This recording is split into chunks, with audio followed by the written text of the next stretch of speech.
आपके हाथ में ही आपकी कामयाबी और नाकामयाबी होती है। इस बात को समझाने के लिए वो एक छोटी सी कहानी सुनाते हैं। इटली के खूबसूरत शहर वेनिस में ना एक बूढ़ा आदमी रहता था। वो बहुत ही ज्यादा इंटेलिजेंट था। ऐसा माना जाता था कि उसके पास ना हर सवाल का जवाब होता था। कोई भी कुछ पूछता तो वो उसका सही सही जवाब बता देता। जब इस बात की जानकारी दो लड़कों को हुई तो उन्होंने उस बूढ़े इंसान को मूर्ख बनाने की प्लानिंग की। इसके लिए उन्होंने एक छोटी सी चिड़िया पकड़ी। वो चिड़िया इतनी छोटी थी कि उनकी मुट्ठी में आ गई। वो उसे अपनी मुट्ठी में बंद करके उस बूढ़े आदमी के पास जाते हैं। अपनी मुट्ठी की तरफ इशारा करते हुए उससे पूछते हैं, अंकल बताइए, चिड़िया मर चुकी है या जिंदा है? बूढ़ा आदमी तो होशियार था। उसने तुरंत उनके इरादे को समझ लिया। उसने कहा, बेटे, अगर मैं कहूंगा कि ये चिड़िया जिंदा है तो तुम उसे अपनी मुट्ठी में मसल कर मार डालोगे। अगर मैं ये कहूंगा कि चिड़िया मर गई है तो तुम अपनी मुट्ठी खोल कर उसे उड़ा दोगे, क्योंकि तुमने अपनी मुट्ठी में किसी की जिंदगी और मौत को बंद करके रखा हुआ है। ऑथर का इस कहानी को सुनाने का यही मतलब है कि आप केपेबल है। आपकी काबिलियत आपको टॉप पर भी पहुंचा सकती है और आपको गर्त में भी पहुंचा सकती है। जिंदगी ना लगातार चलने वाली एक कहानी है। इसे आप रोक नहीं सकते, लेकिन आप इसी जिंदगी में वो हासिल कर सकते हैं जो आप पाना चाहते हैं। जैसे आप किसी बुक को पढ़ते हुए 200 से 400 वर्ड्स पर मिनट के रेट से पढ़ते हैं, लेकिन आपका ब्रेन 800 से 1800 वर्ड्स के रेट पर चलता है। यानी अब आप इसी बात से अंदाजा लगा सकते हैं कि आप अपने दिमाग को किस तरह से इस्तेमाल कर सकते हैं। यानी आप अपनी कैपेसिटी को बढ़ा सकते हैं। इसलिए आप ज्यादा से ज्यादा जानकारी हासिल करने की कोशिश करें। इससे आप में कुछ करने की पॉसिबिलिटी बढ़ जाती है। एक्शन नॉलेज को एक्सप्रेस करता है। जैसे अगर आप कुछ नहीं करते तो आपका विश्वास बेकार है, ठीक उसी तरह से बिना एक्शन के आपकी नॉलेज का भी कोई इम्पोर्टेंस नहीं रह जाता। इसलिए ऑथर कहते हैं कि हाथ पर हाथ रखकर न बैठें। हमेशा अपनी फील्ड से जुड़ी इंफॉर्मेशन को इकट्ठा करें, जानकारी हासिल करते रहें।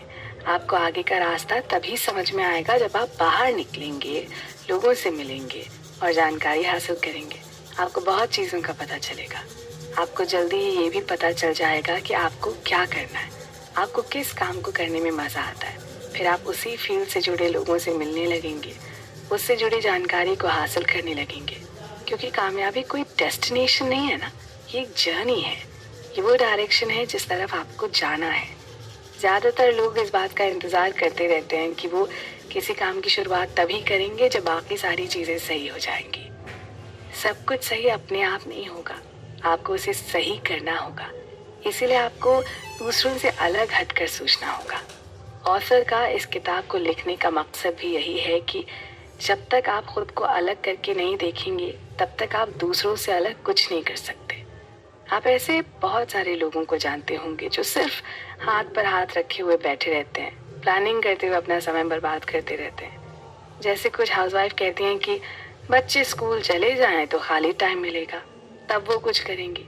फिर सोचती हैं, अरे बच्चे बस स्कूल से वापस आ जाए ना तो कुछ करेंगे। अरे सर्दी का मौसम आ जाए तो करेंगे, सर्दी का मौसम खत्म हो जाए तो वो करेंगे। बस वो बैठे बैठे ही बातें करती रहती है। शॉर्ट में इसे समझें तो ये वो इंसान है जो अपने मनचाहे काम को करने से पहले बाहरी बदलावों की लिस्ट तैयार करने में लगे हैं। जैसे बहुत सारे लोग एक्सरसाइज करना चाहते हैं, लेकिन वो सोचते हैं कि शूज और ट्रैक पैंट खरीद लें तब वो शुरू करें। ऐसे करते करते टाइम पास करते चले जाते हैं।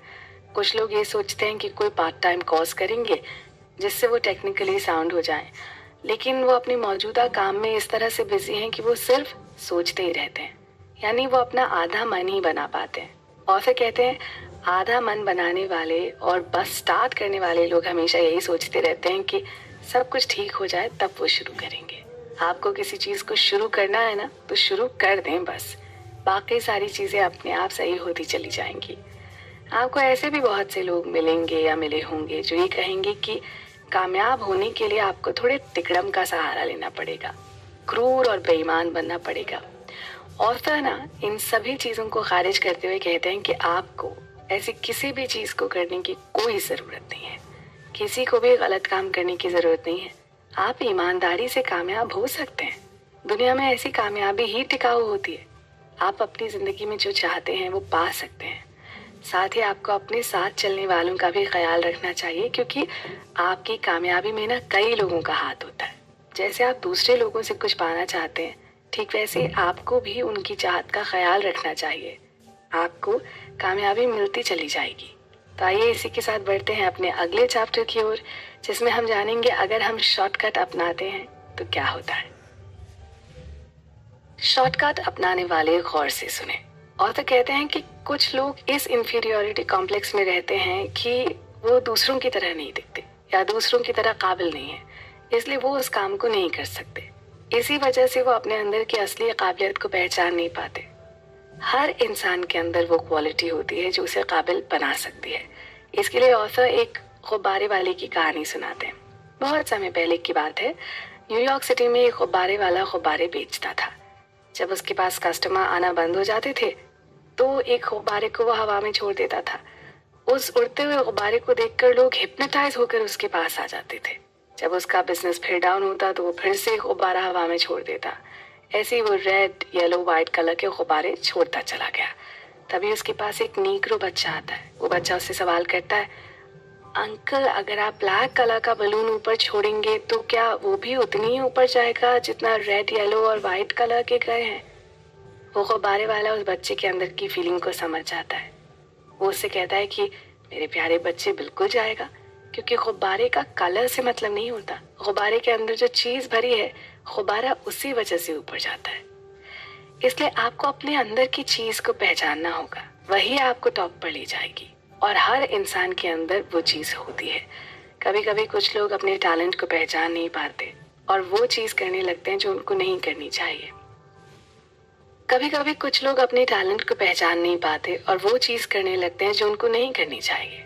उस काम को करते हुए वो अपनी लाइफ का बहुत टाइम बर्बाद कर देते हैं, जबकि अगर वो उतनी ही मेहनत अपने टैलेंट को दिखाने में करें तो वो उससे ज्यादा नाम और पैसे कमा सकते हैं।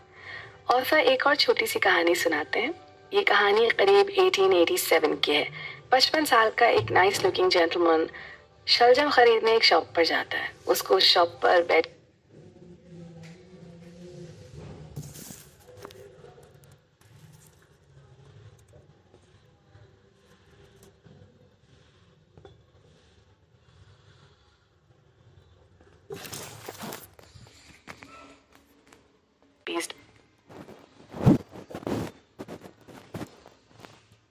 तो उसके हाथ में कुछ कलर सा लग जाता है। वो कलर शायद उस नोट से छूटकर उसके हाथ में लग गया था, क्योंकि शलजम देते वक्त उसका हाथ गीला हो गया था। उस लेडी को वो डॉलर फेक लगता है, लेकिन वो उसका बहुत पुराना कस्टमर था। रेगुलरली उसी के यहाँ से सामान लेकर जाया करता था। तो उसने उसे बाकी चेंज वापस कर दिए। लेकिन मामला $20 का था। उस समय $20 एक अच्छी खासी वैल्यू होती थी।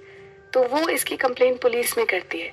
ज्यादातर पुलिस वालों को वो डॉलर रियल लगता है। उन्हें लगता है कि कलर छूटने का कोई और रीजन होगा, लेकिन उनमें से एक पुलिस वाले को लगता है कि मामला कुछ तो गड़बड़ है। वो उस इंसान के घर का सर्च वारंट लेकर उसके घर पहुंचता है। जब उसके घर की तलाशी ली जाती है तो पुलिस वालों को नकली नोट बनाने के सारे सामान मिल जाते हैं। वो इंसान हाथ से ही फेक डॉलर्स को इतने अच्छे तरीके से पेंट करता था कि कोई भी आसानी से फेक और रियल डॉलर में फर्क नहीं बता सकता था। पुलिस वालों को वहां से उस इंसान की बनाई गई 3 पेंटिंग्स भी मिलती हैं। उसे गिरफ्तार करके जेल में डाल दिया जाता है। उसकी बनाई गई पेंटिंग्स को पब्लिकली ऑक्शन किया गया। तीनों पेंटिंग्स के $16,000 मिले, यानी हर पेंटिंग $5,000 से ज्यादा में ऑक्शन हुई। अब यहाँ सबसे दुखद बात यह है कि उस इंसान को जितना टाइम $1 को पेंट करने में लगता था, उतना ही टाइम एक पेंटिंग बनाने में लगता था। इस कहानी का मतलब यही है कि बहुत से लोग अपने असली टैलेंट को टाइम नहीं देते। वो फटाफट पैसे कमाने के लालच में कुछ ऐसा काम करते हैं जिससे बाद में उन्हें कुछ भी हासिल नहीं होता। ठीक उस पेंटर की तरह, उसने अगर लीगली अपने टैलेंट को बेचा होता तो वो अमीर तो बनता ही, साथ ही साथ उसका नाम भी होता। उसके साथ जो लोग जुड़े थे उनको भी बेनिफिट होता। कभी कभी आपको लगता है कि ऐसा करने पर आप दूसरे लोगों के माल की चोरी करते हैं। असल में आप अपना ही चुराते हैं। एक ना जूल थीफ था जो बड़े बड़े लोगों की ज्वेलरीज चुराता था और फिर बड़ी बड़ी ज्वेलरी शॉप को लूट लेता था, लेकिन वो कभी भी पुलिस के हाथ नहीं आता था। उसका इतना नाम हो गया था कि जिसके यहाँ वो चोरी करता था वो फख्र से बताता था कि उसने उनके यहाँ चोरी की है। धीरे धीरे वो चोरी करने में इतना एक्सपर्ट हो गया कि वो कॉन्फिडेंटली चोरी करने लगा। लेकिन एक दिन वो पुलिस के दायरे में आ जाता है, भागने की कोशिश करता है, उस पर 3 गोलियां चलाई जाती हैं, फिर भी वो बचकर निकल जाता है। जब गोलियां उसे टच करके निकलती हैं तभी वो खुद से कहता है कि अगर आज मैं बच गया ना तो मैं ये काम फिर नहीं करूंगा। इस तरह से वो पुलिस से भागकर 3 साल तक फरार रहा। फाइनली एक लेडी की जासूसी की वजह से वो पकड़ा जाता है, 18 साल जेल में काटता है। जब वो जेल से बाहर आता है तो वो चोरी करने के काम को छोड़ देता है। वो इंग्लैंड के एक छोटे से टाउन में शिफ्ट हो जाता है, एक शांत जिंदगी जीना शुरू कर देता है। आसपास के लोग उसकी रिस्पेक्ट करने लगते हैं। लोकल सिटीजन उसे एक लोकल ऑर्गेनाइजेशन का कमांडर बनाकर ऑनर देते हैं। इसके बाद उसके पास कई टीवी रिपोर्टर्स इंटरव्यू लेने के लिए आने लगते हैं। एक दिन एक रिपोर्टर उससे पूछता है कि आपने बहुत सी चोरियां की हैं, सबसे ज्यादा आपने किस इंसान का सामान चुराया? वो बोला, इसका जवाब बहुत ही सिंपल है, सबसे ज्यादा मैंने खुद का ही सामान चुराया। यानी कि उसने सबसे ज्यादा खुद का ही नुकसान किया, क्योंकि उसने अपनी जिंदगी का एक अच्छा खासा हिस्सा जेल में बिता दिया। देखिए दोस्तों, आप किसी शॉर्टकट से पैसे तो कमा सकते हैं, कुछ दिन मजे भी कर सकते हैं, लेकिन जिंदगी भर मजे आप अपनी फेवरेट काम को लीगली करते हुए ले सकते हैं। तो आइए इसी के साथ बढ़ते हैं अपने अगले चैप्टर की ओर, जिसमें हम जानेंगे कि कैसे एक इंसान खराब सेल्फ इमेज डेवलप करता चला जाता है। हम ये भी जानेंगे कि इससे हमें क्या नुकसान होता है। आइए बढ़ते हैं अपने अगले चैप्टर पर। जानें कैसे आप एक बैड सेल्फ इमेज डेवलप करते हैं। दोस्तों, जैसा कि हम बात कर चुके हैं कि अगर हमें अपने मकसद को हासिल करने के लिए आगे बढ़ना है तो हमें एक सेल्फ इमेज बनानी होगी। लेकिन ज्यादातर लोग नेगेटिव सेल्फ इमेज बना लेते हैं। हालांकि कुछ लोग खराब सेल्फ इमेज के साथ जीना नहीं चाहते, लेकिन वो जिस सोसाइटी में रहते हैं उनमें उनका सामना अक्सर नेगेटिव लोगों से होता रहता है। अक्सर ऐसे लोग नेगेटिव बातें करते रहते हैं, ऐसे लोगों का बुरा इम्पैक्ट पड़ता है। जैसे एक इंसान का पेट बहुत बढ़ गया, वो चेयर पर बैठकर कहता है मैं जो भी खाता हूँ वो फैट में कन्वर्ट हो जाता है। वो इस चीज को कभी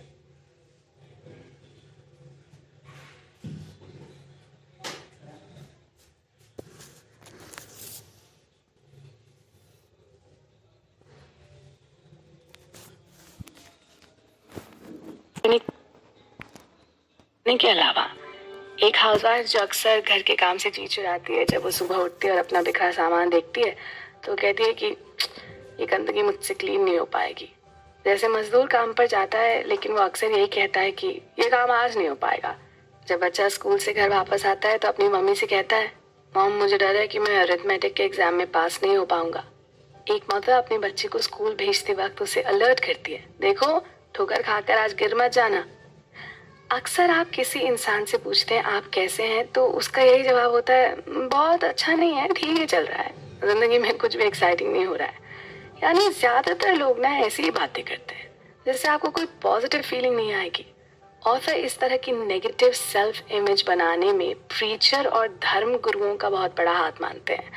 अक्सर धर्म के उपदेशक, चर्च के प्रीचर सिर्फ नर्क और डर की बात करते हैं, नर्क में टॉर्चर किए जाने का ही प्रवचन देते हैं। वो अक्सर ईश्वर के डरावने वाले जजमेंट के बारे में ही बताते हैं, ईश्वर के प्यार के बारे में बहुत कम बताते हैं। वो ज्यादातर नेगेटिव बातें ही करते हैं, शैतान की बातें करते हैं। वो हमेशा पनिशमेंट की बात करते हैं, रिवॉर्ड्स की बात नहीं करते। इस तरह से इंसान में डर और खुद को हीन समझने की भावना विकसित होती चली जाती है।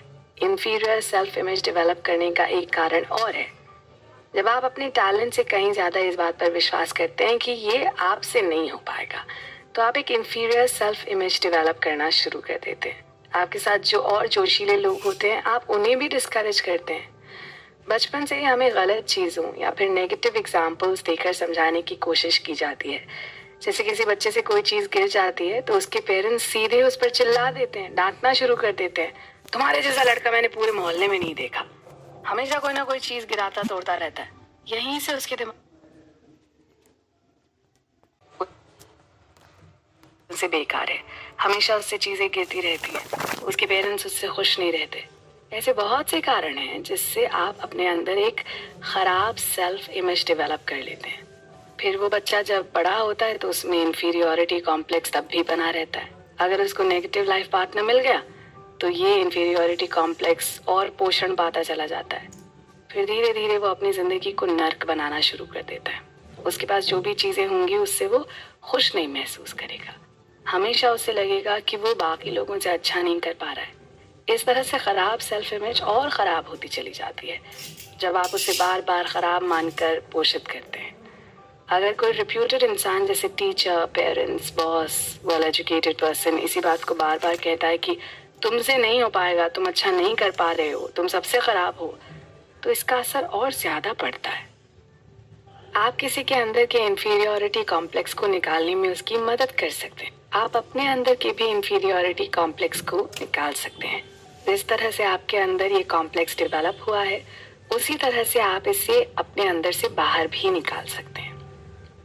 बस इसके लिए आपको कुछ पॉजिटिव और अच्छे लोगों के बीच रहना होता है, अच्छी अच्छी चीज़ें सोचनी होती हैं। आप किसी को भी मोटिवेट कर सकते हैं, हर किसी से अच्छे से बात करके उसे अच्छा फील करवा सकते हैं। ऑथर यहाँ पर एक फिल्म शर्ली टेम्पल का जिक्र करते हैं। उस फिल्म में एक सीन है जिसमें 5 साल की शर्ली की बर्थडे पार्टी चल रही है। पार्टी करीब करीब खत्म होने वाली है कि तभी एक 14 साल की नीग्रो लड़की अपने कुछ दोस्तों के साथ आती है। वो शर्ली के लिए गिफ्ट लेकर आती है। जब वो 5 साल की वाइट लड़की को गिफ्ट देती है तो वो उसे स्माइल के साथ एक्सेप्ट करती है, प्यार से उस नीग्रो लड़की को थैंक्स बोलती है और उसे बर्थडे केक खाने के लिए इन्वाइट करती है।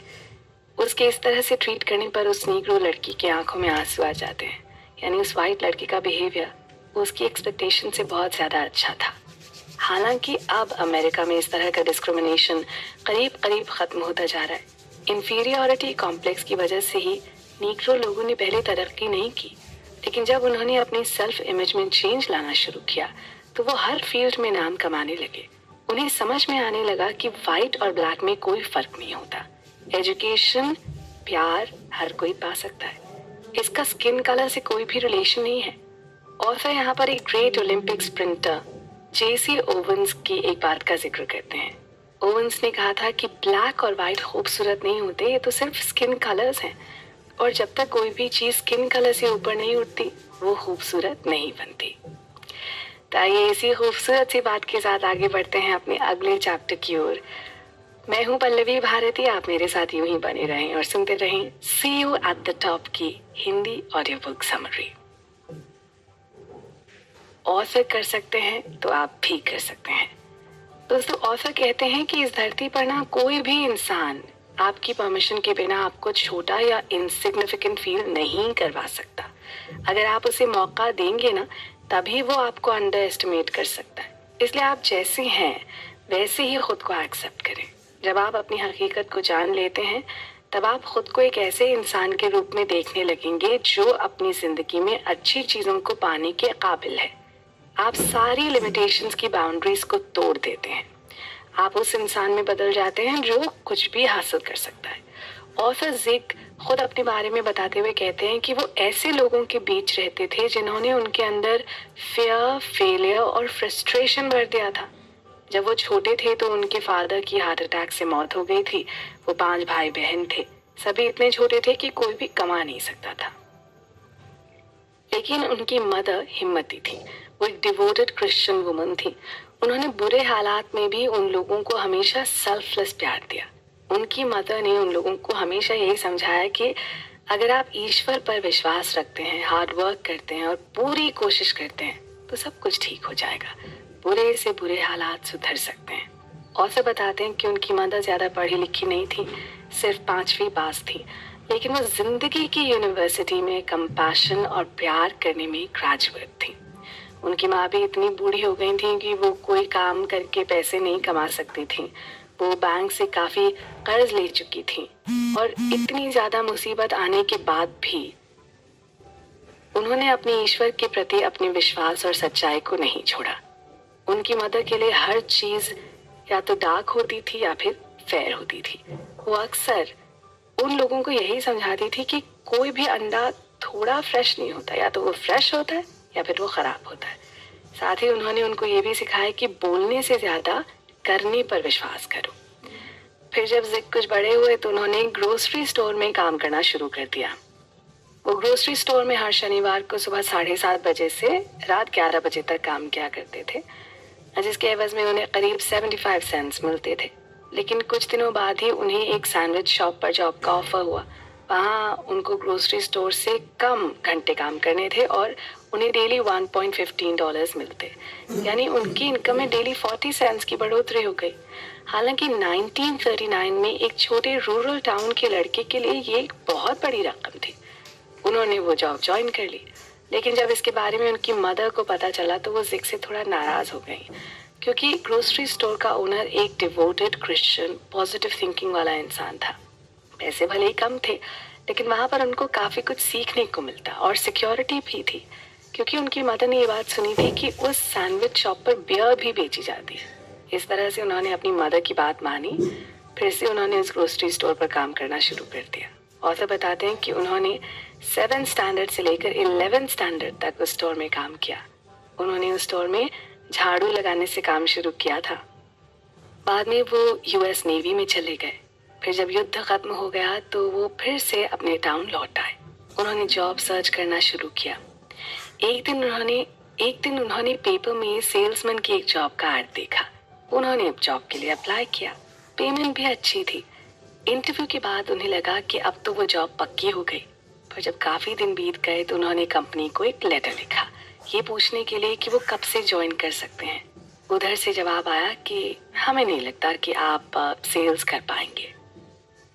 उनकी रिक्वेस्ट करने पर कंपनी उन्हें 1 महीने की ट्रेनिंग पर रखने के लिए राजी हो गई। उन्होंने जिग से साफ साफ कह दिया कि अगर ट्रेनिंग के बाद भी उन्हें लगेगा कि वो सेल्स नहीं कर पा रहे हैं तो वो उन्हें जॉब ऑफर नहीं कर पाएंगे। जिग ने काम स्टार्ट कर दिया। उन्हें कुकवेयर सेल करना था। पेमेंट कमीशन बेसिस पर थी। 2.5 साल तक उन्होंने उस जॉब को किया, लेकिन वो सच में सेल्स में एक्सपर्ट नहीं थे, तो उन्हें वो जॉब छोड़नी पड़ी। इस बीच उनकी हालत बहुत ख़राब हो चुकी थी। वो कहते हैं कि अगर आपको लगता है कि आप गरीबी और बुरे हालात में हैं, तो उन्होंने उससे भी ज़्यादा गरीब। वो कहते हैं कि अगर आपको लगता है कि आप गरीबी और बुरे हालात में हैं, तो उन्होंने उससे भी कहीं ज़्यादा गरीबी देखी है। वो भी डिप्रेशन वाली लाइफ से निकल कर बाहर आए हैं। एक दिन उन्होंने अपने फ्रेंड से एक बात सुनी, अगर आप पानी में गिर जाते हैं तो आप तब तक नहीं डूबेंगे जब तक कि अपना हाथ पांव मारना आप बंद नहीं कर देते। यानी फ्रस्ट्रेटेड होना कोई बुरी बात नहीं है, लेकिन खुद पर फ्रस्ट्रेट होना बुरी बात है। उस दौरान वो काफी कर्ज में डूब चुके थे। जहां जहां से उन्हें उधार मिल सकता था उन्होंने ले लिया था। हर तरफ उन्हें निराशा ही निराशा दिख रही थी, लेकिन फिर भी वो अपने काम में लगे रहे।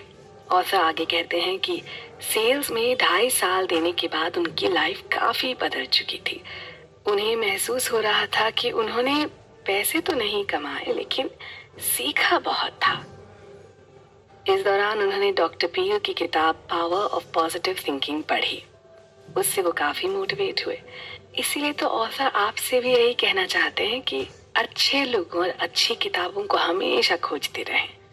उन्होंने इतनी किताबें पढ़ी और इतने लोगों को सुना कि वो खुद एक मोटिवेशनल स्पीकर बन गए। कितने लोग उनकी स्पीचेस और किताबें पढ़कर मोटिवेट हो चुके हैं, कितने लोग अभी भी उनसे फायदा ले रहे हैं। लेकिन ऑथर का यही कहना है कि अगर वो ये कर सकते हैं तो आप भी कर सकते हैं ना। यानी आप ये ना सोचें कि कोई काम आपसे नहीं हो पाएगा, आप कुछ भी कर सकते हैं। तो चलिए इसी के साथ बढ़ते हैं अपने अगले चैप्टर की ओर, जिसमें हम जानेंगे कि अगर हम खुद के साथ साथ दूसरों के टैलेंट को भी पहचानना सीख जाते हैं तो उससे हमें क्या फायदा होता है। आप बने रहें हमारे साथ।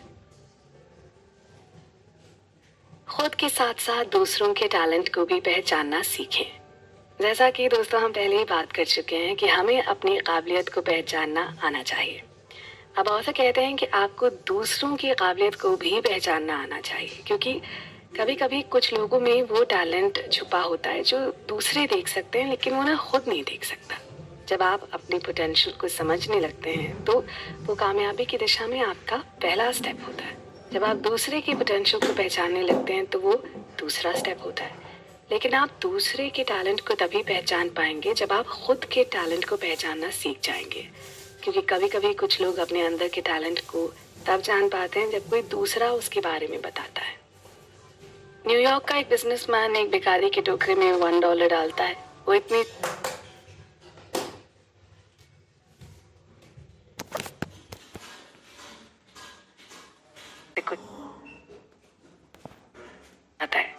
भिखारी के पास जाता है। वो भिखारी भीख मांगने के साथ साथ कुछ पेंसिल भी रखता था जिसे वो बेचता था। वो बिजनेसमैन उसके पास आता है, उसके बगल में रखी कुछ पेंसिल्स उठा लेता है और उससे कहता है कि मैं जल्दी में था इसलिए पेंसिल लेना भूल गया, पैसे तो दे ही दिए थे, माफ़ करना, इसका बुरा मत मानना। आखिर तुम भी एक बिजनेसमैन हो, तुम जो आइटम सेल कर रहे हो उसका प्राइस भी रीजनेबल है। इतना कहकर वो दूसरी सबवे ट्रेन में चढ़कर निकल गया। कुछ महीने बाद वो बिजनेसमैन एक सोशल फेस्टिवल अटेंड कर रहा था। तभी एक अच्छे कपड़े में एक सेल्समैन उसके पास आता है, उसे अपना इंट्रोडक्शन देता है। शायद वो बिजनेसमैन उसे पहचान नहीं पाता। वो सेल्समैन उसे बताता है कि शायद आप मुझे नहीं पहचानते होंगे, लेकिन मैं आपका चेहरा जिंदगी भर नहीं भूल पाऊंगा। आप ही मेरी ज़िंदगी में आने वाले वो पहले इंसान हैं जिसने मुझे मेरी सेल्फ एस्टीम से पहचान कराई है। असल में मैं पेशे से एक भिखारी था, पेंसिल तो मैं ऐसे ही रख लेता था, अगर बिक जाए तो अच्छी बात है, लेकिन उस दिन आपने मुझे बिजनेसमैन कहकर मेरे अंदर की सेल्फ एस्टीम को जगा दिया। उस दिन मुझे लगा कि अगर मैं पेंसिल को अच्छे तरीके से सेल करूँगा तो मैं भी पैसे कमा सकता हूँ और एक आत्मसम्मान से भरी ज़िंदगी जी सकता हूँ। ऑथर का कहने का मतलब यही है कि कभी कभी ना इंसान खुद को खुद से ही अंडर एस्टिमेट करते हैं। वो ये तब तक करते हैं जब तक उनकी ज़िंदगी में कोई आकर उनको उनके टैलेंट से रूबरू नहीं करवाता। डॉक्टर रॉबर्ट रोजेंथल ने 3 स्टूडेंट ग्रुप्स को एक करके एक एक्सपेरिमेंट किया। उन्होंने तीनों ग्रुप के स्टूडेंट्स को 3 अलग अलग ग्रुप्स के चूहे दिए। उसमें से एक ग्रुप से कहा कि ये चूहे बहुत ही होशियार हैं, इनकी ब्रीड बहुत ही शानदार और इंटेलिजेंट होती है, ये किसी भी भूल भुलैया के दूसरे एंड पर आसानी से पहुंच सकते हैं, इन्हें चीज़ खाना बहुत पसंद है। उन्होंने दूसरे ग्रुप के स्टूडेंट से कहा कि ये एवरेज किस्म के चूहे हैं, इनकी ब्रीड इतनी होशियार नहीं होती, लेकिन हाँ ये ज़्यादा बेवकूफ़ भी नहीं होते, ये किसी तरह से भूल भुलैया को पार कर लेंगे, इन्हें चीज़ ज़्यादा पसंद नहीं है, इनसे ज़्यादा उम्मीद मत करना। तीसरे ग्रुप को जो चूहे दिए जाते हैं उनके बारे में उन्हें बताया जाता है कि ये चूहों की सबसे बेकार क्वालिटी की ब्रीड है, ये भूल भुलैया के दूसरे एंड पर पहुंच गए तो तुम लोगों की किस्मत अच्छी है। इस तरह से 6 हफ्तों तक उन स्टूडेंट्स पर सेम साइंटिफिक कंडीशंस में रिसर्च किए गए। होशियार चूहों का काम वाकई शानदार रहा। दूसरे नंबर यानी कि एवरेज किस्म के चूहों ने एवरेज काम किया। बेवकूफ़ चूहे सच में बेवकूफ़ थे, उनके साथ उन स्टूडेंट्स को बहुत प्रॉब्लम हुई, वो बहुत ही मुश्किल से भूल भुलैया के दूसरे सिरे तक पहुंच पाए। ऑथर यहाँ पर सबसे इंटरेस्टिंग बात ये बताते हैं कि कोई भी चूहा होशियार या बेवकूफ़ नहीं था, सब एक साथ ही पैदा हुए थे, एक ही ब्रीड के चूहे थे। बस उन्हें देते वक्त स्टूडेंट के ग्रुप को जो समझा दिया गया था वो उनके दिमाग में घर कर गया था, इसलिए उन्होंने उन चूहों से भी वैसी ही उम्मीद की, क्योंकि उन लोगों ने उन चूहों को अलग अलग तरीके से देखा था। इसीलिए कहा जाता है कि अलग अलग बिहेवियर से अलग अलग रिजल्ट्स हासिल होते हैं। भले ही स्टूडेंट्स को चूहों की लैंग्वेज नहीं आती थी, लेकिन चूहों के पास भी सोचने का अपना तरीका होता है, क्योंकि सोचने का ढंग एक इटर्नल लैंग्वेज है। चूहों ने वैसा ही किया जैसा उनसे उम्मीद की गई थी। ठीक इसी तरह से बहुत से लोग उतना ही कर पाते हैं जितना उनसे उम्मीद की जाती है, जबकि उनमें ज़्यादा करने की इनेट क्वालिटी होती है। आप जिस तरह से सिचुएशन और लोगों को देखते हैं वो बहुत इम्पोर्टेंट होता है। आप सिचुएशन को और लोगों को बिल्कुल वैसे डील करते हैं जैसे आप उन्हें देखते हैं, इसलिए आप अपनी ज़िंदगी में वही हासिल कर सकते हैं जो आप चाहते हैं। अगर आप दूसरों से जो चाहते हैं उसे हासिल कराने में उनकी मदद करेंगे तो आपको भी अपनी पसंदीदा चीज़ें